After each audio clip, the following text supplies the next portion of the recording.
He handed me divorce papers while I was still bleeding from the incision where they took my kidney out. Now stick with me until the end because what happened next wasn't something anyone saw coming, including me. My name is Olivia, and for 5 years I believed I was building a happy marriage with my husband, Beckett. We had a comfortable life together. It wasn't perfect, but I thought every couple had difficult moments. Whenever something felt off between us, I convinced myself it was only stress from work or the normal ups and downs of marriage. I trusted him completely and never imagined he was keeping something from me. Everything changed when Beckett's mother, Judith, was diagnosed with kidney failure. The doctors said she needed a transplant quickly. One by one, family members were tested, but none of them could donate. The entire family was devastated. Beckett came to me with tears in his eyes and begged me to get tested. He said I was their last chance and that he couldn't imagine losing his mother. I agreed without taking time to think about myself. Donating a kidney wasn't a small decision, but I loved my husband and I wanted to save his mother's life. Deep inside, I also believed this would finally make me feel like a true part of his family. I hoped Judith would accept me completely, and I believed Beckett would always remember the sacrifice I was making for the woman who gave him life. A few days later, the doctors called with the results. I was the only compatible match. Everyone celebrated the news with tears of relief. They called me a blessing and thanked me over and over. Watching their happiness made me believe I had made the right choice. As the surgery date came closer, I signed endless forms, completed every medical test, and listened carefully as the doctors explained the risks. I smiled through my fear because I wanted everyone else to feel hopeful. Every time I looked at Beckett, I expected to see gratitude, but instead he seemed distracted. He spent more time looking at his phone than talking to me. Whenever I asked if something was wrong, he simply said he was worried about his mother. The night before the operation, I barely slept. My mind was filled with questions about the surgery and what recovery would be like. Beckett sat quietly beside the window, emotionally distant, and I convinced myself he was exhausted from everything we had been through.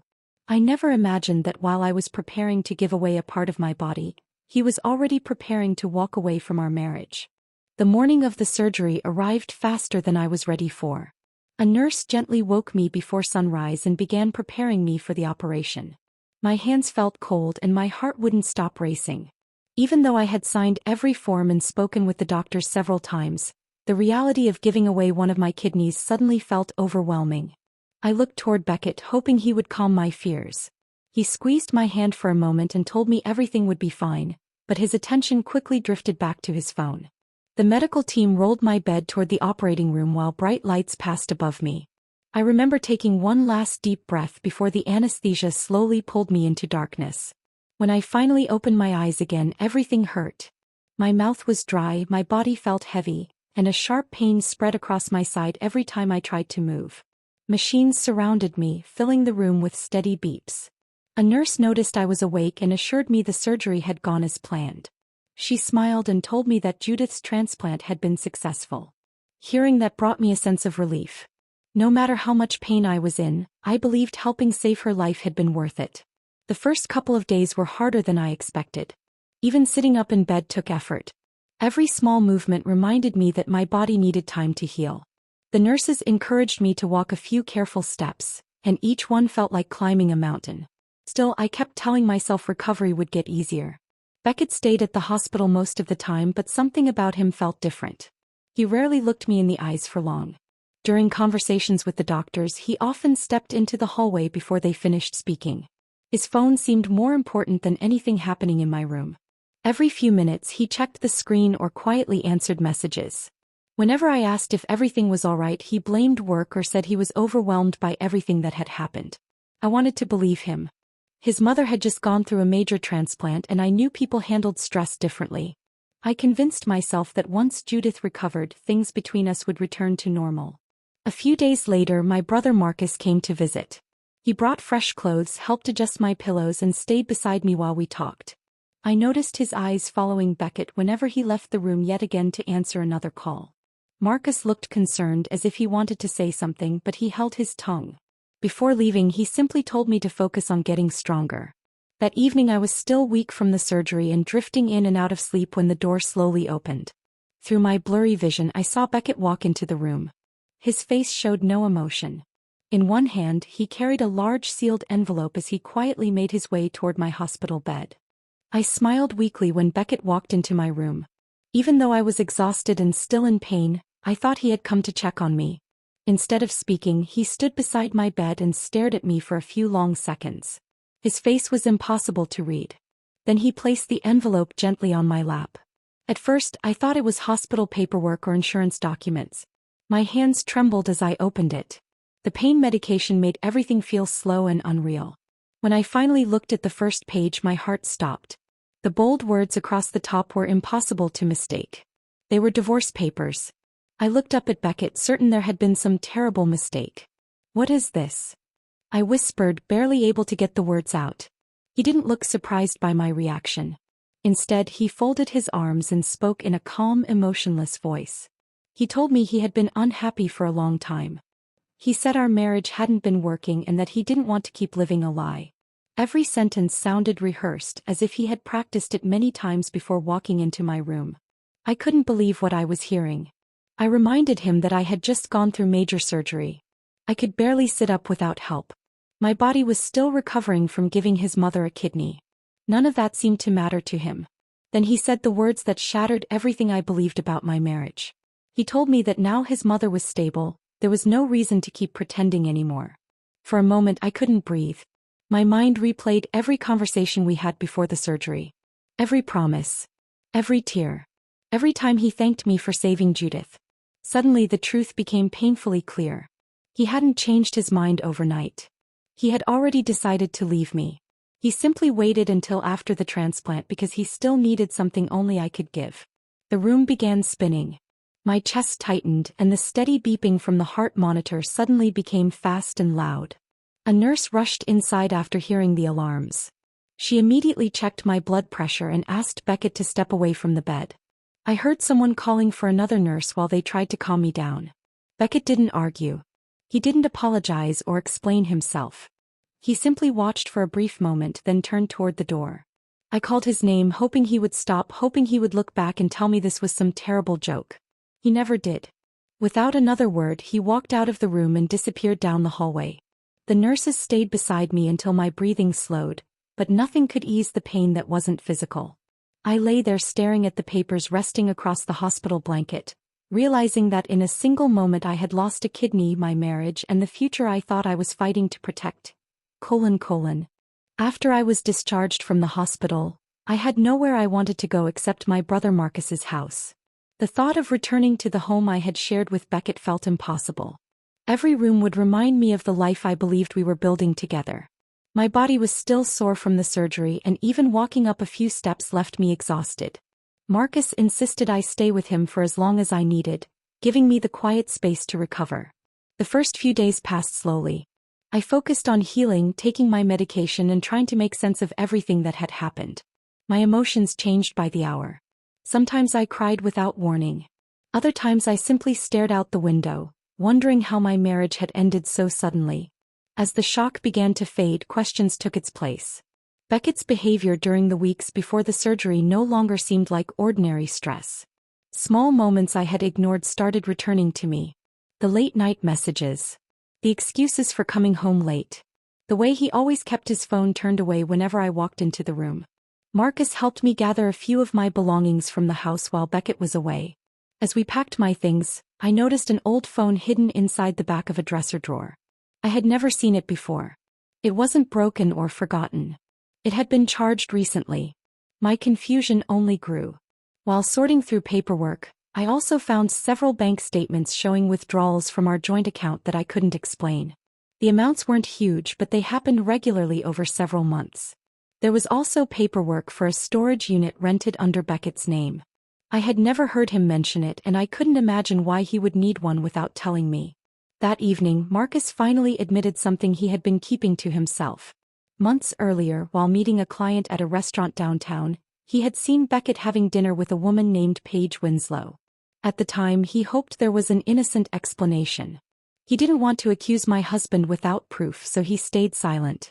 Hearing that felt like another blow, but I still wanted to believe there had to be some misunderstanding.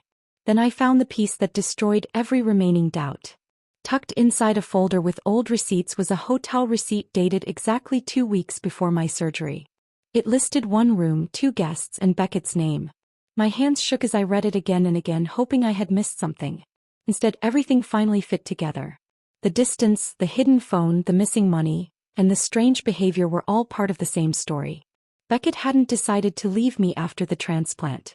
He had already planned his future long before I entered the operating room. He simply waited until his mother had my kidney before ending our marriage, making sure he got everything he wanted before walking away. A few days after finding the hotel receipt, I realized I couldn't keep wondering what Judith knew. I needed answers even if they hurt.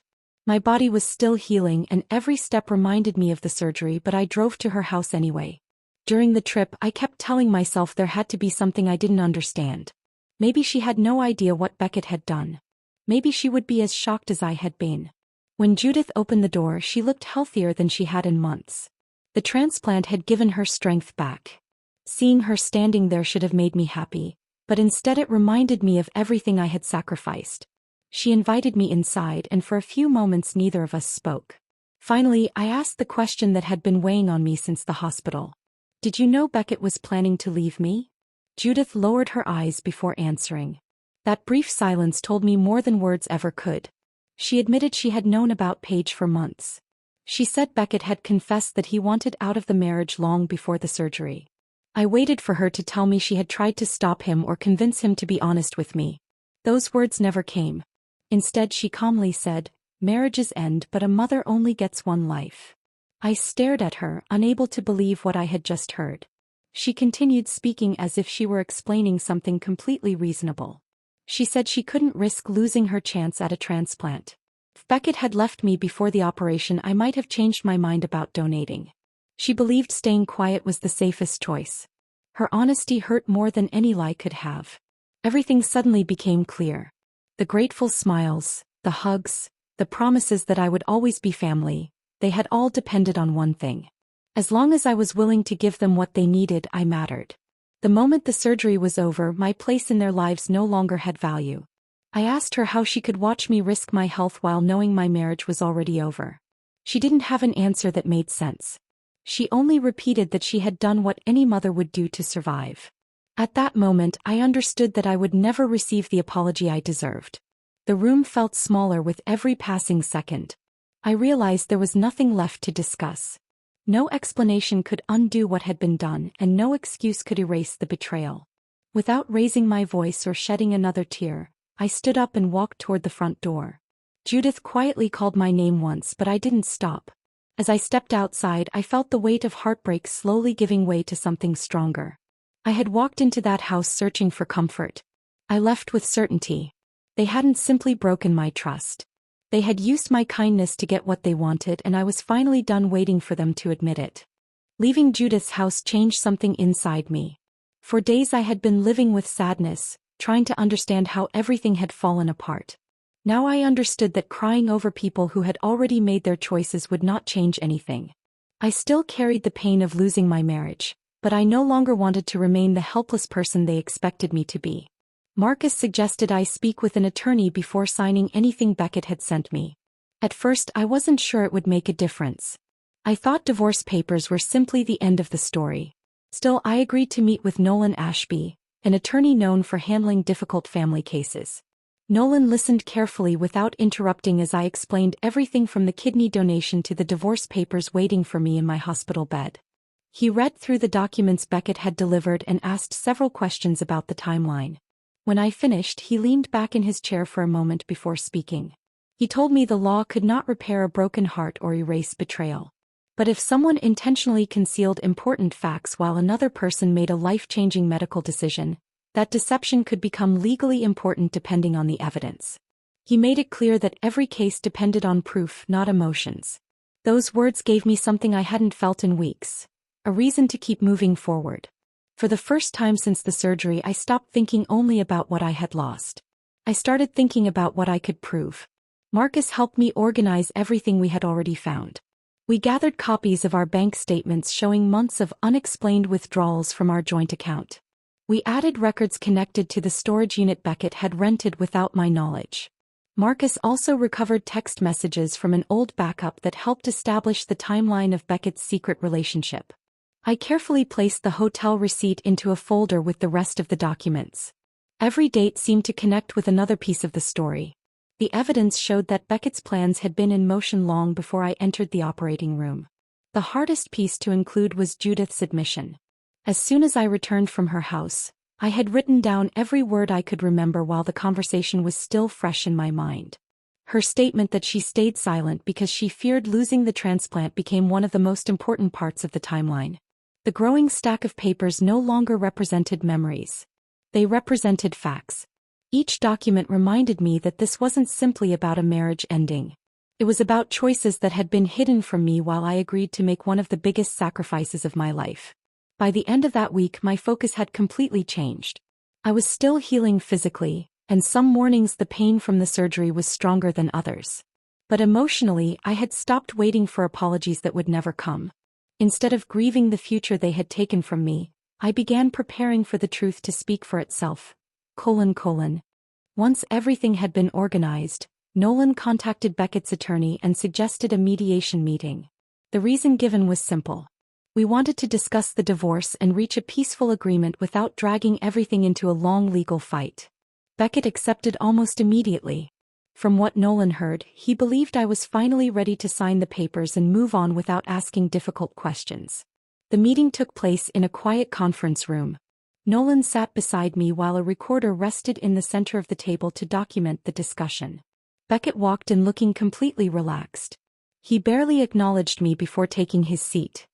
His confidence made it obvious he expected this to be over quickly. After everyone settled down, Beckett repeated that our marriage had simply fallen apart and that there was nothing more to discuss.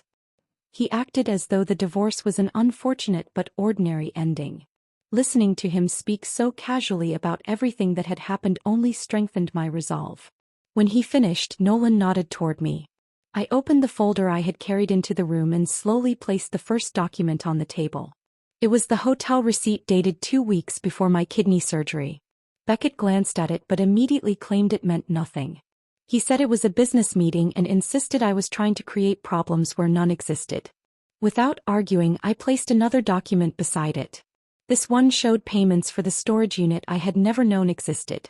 Beckett shifted in his chair and said he had rented it for personal belongings because our garage was too full. His explanations came quickly, but they sounded less certain than before. Then Nolan presented copies of the financial records showing repeated withdrawals from our joint account during the same period. The dates matched the evidence already sitting on the table. Beckett stopped answering as confidently. He looked toward his attorney before speaking again. Finally, I took a deep breath and spoke about my visit to Judith's house. I repeated her exact words as clearly as I could remember. Marriages end, but a mother only gets one life. The room fell completely silent. I explained how Judith admitted she had known about Paige for months and stayed quiet because she believed I might refuse the transplant if I learned the truth beforehand. Those words carried more weight than anything else I had presented. For the first time since the meeting began, Beckett's calm expression disappeared. He lowered his eyes and struggled to respond. He started denying that his mother had ever said such a thing, but the confidence he had walked in with was gone. I looked directly at him and finally said everything I had carried inside since the hospital. I deserved the truth before I risked my life for your family. You took away my choice. No one interrupted. No one argued. At that moment, I wasn't speaking as the woman he had abandoned. I was speaking as someone who refused to let her sacrifice be erased, and for the first time since the surgery, Beckett had nothing left to say. In the days after the mediation, the conversation shifted from emotions to evidence. Nolan carefully organized every document we had collected and compared the dates with our financial records. The more closely everything was examined, the clearer the pattern became. Money from Beckett and my shared bank account had been used to cover expenses connected to Paige. There were restaurant payments, hotel charges, and purchases that lined up with the months he claimed he was working late or spending extra time helping his mother through her illness. For the first time, Paige was identified by name in the legal discussions. She was no longer just someone I suspected existed. The records connected her to the timeline that had already been established. Every document supported the same conclusion. While I was preparing to donate my kidney, Beckett had already started building another life. Nolan presented the financial evidence to Beckett's attorney, making it impossible to dismiss the spending as simple mistakes. The transactions had occurred repeatedly over several months. Together they painted a picture that was difficult to explain away. No dramatic argument followed. The paperwork spoke more clearly than raised voices ever could. Not long afterward, Judith asked if we could meet privately. I agreed, wanting to hear what she had to say. When she arrived, she looked uneasy. The confidence she once carried had disappeared. She admitted she was worried about how the situation might affect her reputation within the family and community. She also feared people would question the circumstances surrounding the transplant once they learned the full timeline. Then she made an offer. She said she was willing to provide me with a generous amount of money if I agreed to settle everything quietly and stop pursuing the matter any further. She insisted it would be better for everyone if the family could move on without more attention. I listened patiently before answering. I told her this had never been about money. No payment could erase the choices that had been made before my surgery. I hadn't spent weeks recovering just to place a price on my dignity. What mattered to me was honesty. I wanted the truth acknowledged instead of hidden behind convenient excuses. She nodded without arguing, perhaps realizing there was nothing she could say that would change my mind. Over the following weeks, the story spread naturally among relatives and mutual friends. No one posted accusations online, and I never tried to embarrass Beckett publicly. People simply talked. Family members compared what they knew, asked questions, and slowly pieced together the sequence of events. At birthdays, holiday dinners, and family gatherings, Beckett noticed the difference. Conversations became quieter when he entered the room. People who had once praised him now struggled to meet his eyes. Some offered polite greetings, but the respect he had enjoyed for years had quietly disappeared. I took no satisfaction in watching his reputation fade. I had never wanted revenge. I only wanted the truth to stand where lies had once been, and in the end that truth spoke louder than I ever needed to. By the time the final divorce meeting arrived, I felt very different from the woman who had opened an envelope in a hospital bed with shaking hands. The pain of betrayal had not disappeared, but it no longer controlled every thought. Weeks of recovery, difficult conversations, and careful preparation had given me something I had almost lost after the surgery: confidence in myself. With Nolan's guidance, every detail of the settlement was reviewed carefully. The paperwork reflected the complete timeline of our marriage, the financial decisions that had been hidden from me, and the events surrounding my kidney donation. Nothing was left vague or pushed aside. I wanted every important fact recorded honestly, not because I wished to punish Beckett, but because I refused to let my story be rewritten. When everything was finalized, I signed the papers with a steady hand. The settlement recognized both the financial impact of the marriage and the extraordinary circumstances that surrounded its ending. Walking out of the office, I didn't feel victorious. Instead, I felt lighter. A long chapter of my life had finally come to an end. Soon afterward, I rented a small apartment across town. It wasn't large or luxurious, but every corner belonged to me. I chose the furniture myself, arranged the shelves the way I liked, and filled the kitchen with simple things that made the space feel warm. For the first time in years, I was creating a home that didn't depend on anyone else's approval. My recovery continued little by little. The scar across my side became less noticeable with each passing week. Physical therapy and regular walks helped me regain my strength. Simple tasks that had once exhausted me slowly became part of my normal routine again. Every step forward reminded me that my body had survived something difficult and was determined to heal. The emotional recovery took longer. For years, I had defined myself as Beckett's wife. I had measured my value by how much I could give to the people around me. Losing my marriage forced me to ask a question I had avoided for a long time. Who was I without that title? The answer didn't come all at once. I found it in quiet mornings with a cup of coffee, in returning to work when I was ready, and in spending time with Marcus without constantly talking about the past. I started enjoying small moments again without feeling guilty for moving forward. I also stopped blaming myself for choices that had never been mine. Their deception belonged to them, not to me. My decision to help someone in need came from kindness, and I refused to let their betrayal turn that kindness into something I regretted. One evening, I caught my reflection in the apartment window. The scar was still there, though it had already begun to fade. Instead of seeing a reminder of everything I had lost, I saw proof that I had survived.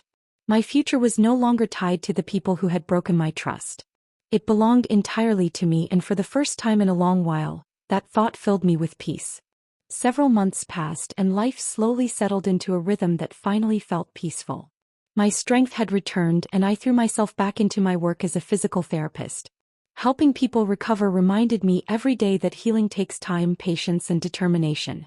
My patients often celebrated small improvements, and without realizing it, I was celebrating my own progress alongside them. Outside of work, I rebuilt the relationships that had carried me through my darkest days. Marcus remained my biggest source of support, and we spent more time together than we ever had before. We laughed again without every conversation returning to the past.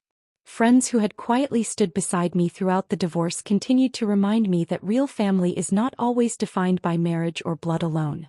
Their kindness helped me see that my life had never been as empty as I once feared. I no longer searched for updates about Beckett.